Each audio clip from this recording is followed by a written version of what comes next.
June 19th, 2016. After nearly 24 relentless hours of racing, Toyota was just minutes away from achieving a victory it had chased for decades. The strategy had worked. The pit stops had been flawless. The drivers had delivered under immense pressure, and the car had performed almost perfectly. Victory no longer felt uncertain. It felt inevitable. But Le Mans has never cared about expectations. It doesn't reward the fastest car, the biggest budget, or the team that comes closest to the finish. It rewards only one thing: the car that survives. Sometimes decades of engineering can be undone in a matter of seconds. This is a story of one of the greatest heartbreaks in motorsport history. For Toyota, the 2016 24 Hours of Le Mans was far more than just another race. It was the culmination of a journey that had begun more than 30 years earlier. Since first arriving at Le Mans in 1985, the company had pursued a single goal: winning the world's most prestigious endurance race. Year after year, Toyota returned with faster cars, better technology, and greater experience. Engineers refined the aerodynamics, improved the hybrid system, and searched for every possible performance advantage. Thousands of hours were spent designing and testing each new prototype before it ever reached the starting grid. Yet victory always remained just out of reach. Some campaigns ended because the competition was stronger. Others were lost through strategy, reliability, or simply bad luck. But instead of giving up, Toyota treated every defeat as another lesson, returning each year with an even better car. By 2016, the team believed it had finally built the car capable of winning. The TS050 Hybrid was the most advanced endurance car Toyota had ever produced. Powered by a twin turbocharged V6 and an advanced hybrid system, it represented everything the company had learned over decades of endurance racing. Every component had been engineered to perform at the limit for 24 continuous hours. Behind the wheel were Anthony Davidson, Sebastian Buemi, and Kazuki Nakajima. They understood that Le Mans isn't won with one spectacular lap, but with hundreds of consistently fast ones, while avoiding the mistakes that can end a race in an instant. In endurance racing, patience, discipline, and reliability matter just as much as speed. As the race entered its final hour, everything suggested Toyota had finally done enough. The strategy had worked. The drivers had avoided mistakes. The pit crew had been flawless, while the engineers watched the telemetry with growing confidence. For the first time in the company's history, Toyota wasn't just hoping to win Le Mans. It believed victory was finally within its grasp. When the green flag dropped on June 18th, Toyota wasn't just racing against Porsche. It was taking on one of the toughest challenges in motorsport. The 24 Hours of Le Mans isn't won in the first hour or even the first 12. It's won by the team that can stay fast, consistent, and reliable for an entire day. From the opening laps, the TS050 Hybrid looked exactly as Toyota had hoped. It wasn't dramatically faster than its rivals, but it didn't need to be. Endurance racing is rarely decided by outright speed. It's consistency that wins races. Every decision reflected months of preparation. Fuel strategy stayed on target, tyre wear matched expectations, and every driver change was smooth and efficient. Instead of chasing outright pace, Toyota focused on maintaining a rhythm it could sustain for 24 hours. Inside the garage, engineers monitored hundreds of live data channels. Oil pressure, brake temperatures, battery performance, fuel consumption, and suspension loads were analysed continuously. Modern endurance racing isn't fought only on the track, it's fought in the garage, where engineers work to detect problems before the driver ever notices them. Behind the wheel, Anthony Davidson, Sebastian Buemi, and Kazuki Nakajima delivered exactly what the team needed. They weren't chasing qualifying laps. Their job was to stay consistently quick while protecting the car. Every unnecessary slide increased tyre wear, while every aggressive attack over the curbs added stress to the suspension. At Le Mans, patience is often faster than aggression. As daylight faded and darkness settled over Circuit de la Sarthe, the race entered its toughest phase. Visibility dropped, temperatures changed, and fatigue became another opponent. Despite spending hours in cockpit temperatures exceeding 50 degrees Celsius, Toyota's drivers continued to execute the plan with remarkable discipline. Hour after hour, the TS050 Hybrid performed exactly as intended. The hybrid system worked flawlessly. The twin turbocharged V6 delivered consistent power, pit stops remained clean, and Porsche couldn't force Toyota into making a mistake. From the outside, everything looked almost effortless, but endurance racing has a habit of hiding its biggest problems. Every lap added more stress to thousands of components. Bearings completed millions of rotations. Brake discs repeatedly heated to glowing temperatures before cooling on every straight. Metal expanded and contracted. Rubber seals aged under constant heat and pressure. Tiny vibrations traveled through every pipe, bracket, and connector. None of it seemed unusual, at least not yet. That's what makes endurance racing so unforgiving. Mechanical failures rarely appear without warning. They often begin as microscopic wear, far too small for the driver or even the engineers to detect. Lap after lap, those tiny imperfections grow until one component finally reaches its limit. With less than 10 minutes remaining, Toyota appeared to have survived every challenge. The gap to Porsche was comfortable. The engine sounded healthy. Telemetry showed nothing unusual. In the garage, the team could almost taste victory. Then, with the finish line almost in sight, something changed. With less than 5 minutes remaining, Toyota was finally about to achieve what had seemed impossible for more than 3 decades. After almost 24 hours of racing, the finish line was just one lap away. The team had survived changing weather, traffic, fatigue, and relentless mechanical stress. Only a few kilometers separated Toyota from history. Around the circuit, the atmosphere had already begun to change. Fans were on their feet, cameras focused almost entirely on the leading Toyota, and even inside the garage, the engineers struggled to hide their excitement. After years of disappointment, victory no longer felt like a dream. Everything pointed to the same ending. Toyota was going to win Le Mans. Then, as Nakajima accelerated away from Arnage toward the final sector, something changed. Ah, la 5, plus de puissance. Incroyable, attention! Non, c'est pas possible. Non, non. La 5 a plus de puissance. At first, it was almost impossible to notice. There was no explosion, no smoke, and no dramatic mechanical noise. The car simply wasn't accelerating the way it had moments before. Inside the cockpit, Nakajima immediately knew something wasn't right. The throttle was fully open, but the power wasn't there. Within seconds, Nakajima realized the car was losing power. Behind him, the Porsche was closing fast. What had been a comfortable lead was disappearing corner by corner. Inside the Toyota garage, engineers stared at their telemetry screens in disbelief. Data that had remained stable for nearly 24 hours suddenly began to change. Something deep inside the car was no longer behaving as expected. Nobody understood why. They only knew the lead was disappearing. As the Toyota entered the start-finish straight, thousands of spectators watched in confusion. The car that had controlled the race for hours was now moving noticeably slower, and Porsche closed the gap almost instantly.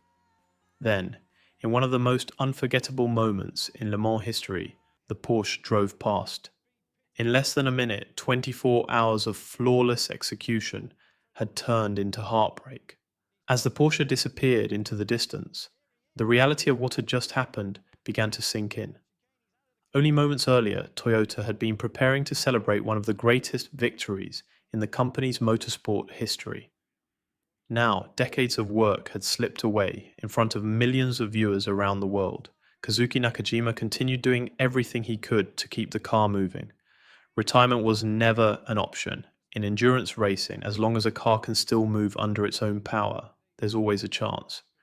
To be classified, the regulations required the final lap to be completed within a maximum time limit, and Toyota refused to give up while that possibility still existed. There had been no contact, no trip through the gravel, and no obvious warning that something had failed.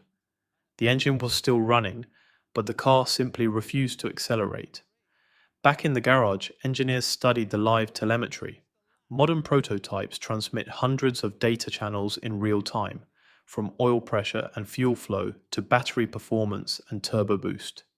Somewhere in that data was the answer, but with only moments remaining, there was no time to find it. The mechanics could do nothing but watch. No pit stop could fix the problem, and no strategy could save the race. As the struggling Toyota approached the finish line, Porsche crossed it first, securing one of the most dramatic victories in Le Mans history. On one side of the pit lane came celebration, on the other, complete silence. For Toyota, the disappointment was almost impossible to describe. They had built a car capable of winning, the drivers had performed flawlessly, and the strategy had worked almost perfectly. Yet after nearly 24 hours of racing, victory had been lost not to a faster rival or a mistake behind the wheel, but to a mechanical failure. At first, speculation spread quickly, as some believed the hybrid system had failed. Others suspected the engine or the turbochargers. From the outside, every explanation seemed plausible because the symptoms looked almost identical. The real cause was far smaller, far less dramatic, and far more fascinating from an engineering perspective. Before we can understand what failed inside Toyota's TS050 Hybrid, we first need to understand how a modern turbocharged racing engine works. The component that decided the outcome of the 2016 Le Mans wasn't a piston, a crankshaft, or even the turbocharger itself. It was a part so small that most people would never notice it. To understand why it mattered, we first need to follow the path of the air flowing through the engine. Every combustion engine needs three things to produce power: fuel, ignition, and air. Without enough oxygen, even the most advanced racing engine can't produce its full power. A naturally aspirated engine can only draw in as much air as atmospheric pressure allows. A turbocharger solves that problem by forcing additional air into the engine. More air means more oxygen allows more fuel to burn, and more fuel means more power. Toyota's TS050 uses two turbochargers, one for each bank of its V6 engine. Although a turbocharger looks like a single component from the outside, it's actually made up of several individual parts.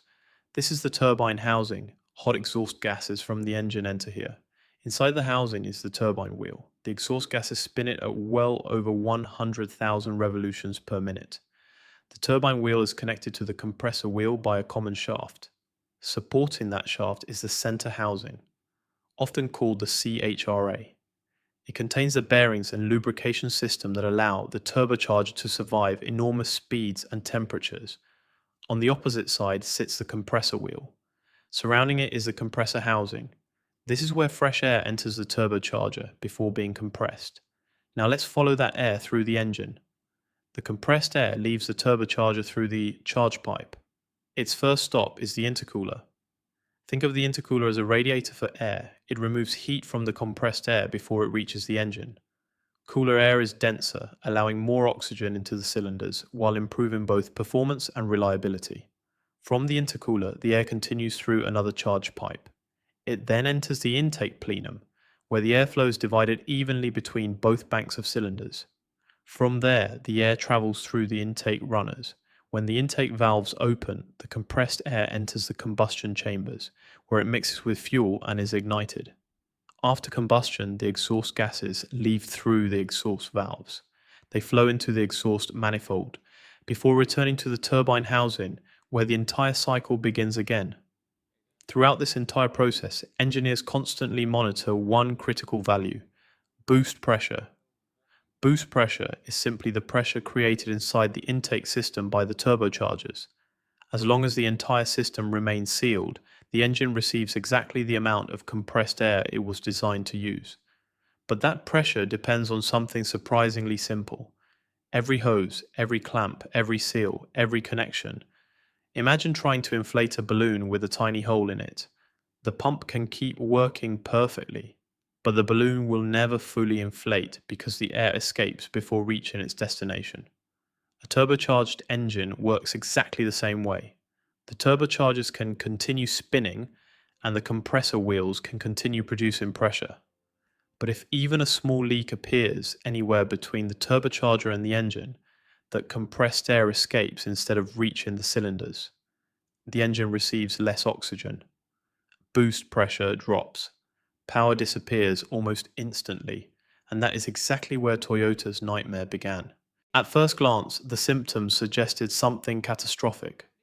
Toyota suddenly lost power just minutes before the finish, making it look as though the engine itself had suffered a major failure. That assumption was understandable. When a race car slows down so dramatically, most people immediately think of a blown engine or a failed turbocharger. But that isn't what happened.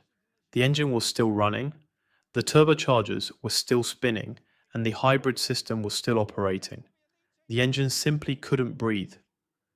After the race, Toyota's engineers traced the failure to the boost pressure system. A connector in the pressurized intake circuit had failed, allowing compressed air to escape before it could reach the engine. As long as the intake system remains sealed, the turbocharger builds pressure and forces oxygen into the cylinders. But the moment a leak appears, that pressure begins to escape. The turbocharger continues doing its job, yet some of the compressed air never reaches the engine. That single leak changes everything. With less oxygen entering the cylinders, the engine can no longer burn the same amount of fuel safely. Continuing to inject the same amount of fuel would rapidly increase exhaust temperatures and risk severe engine damage. To prevent that, the engine control unit constantly monitors boost pressure. The moment it detects a significant drop, it immediately reduces fuel delivery and limits engine power to protect the engine. From the driver's perspective, the effect is immediate. The throttle is fully open. The engine is still running, but the acceleration is gone.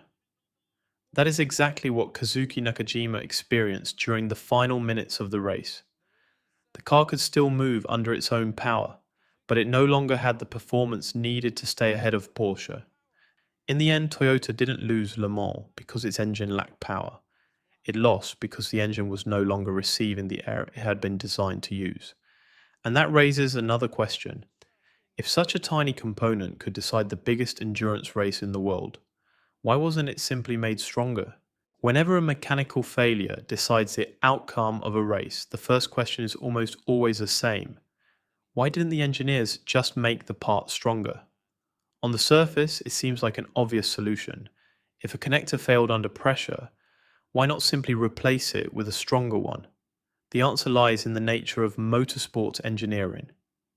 Every component on a Le Mans prototype is designed as a compromise between strength, weight, reliability, packaging, and performance.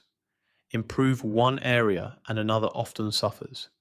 A stronger connector might also be heavier. A different material might withstand higher temperatures, but perform worse under constant vibration. In racing, every design decision comes with a trade-off. A modern prototype is built from thousands of individual parts. If every engineer made every component just a little stronger, the car would quickly gain several kilograms. That extra weight would affect acceleration, braking, tire wear, fuel consumption, and ultimately lap time. The environment around the turbocharger makes the challenge even greater.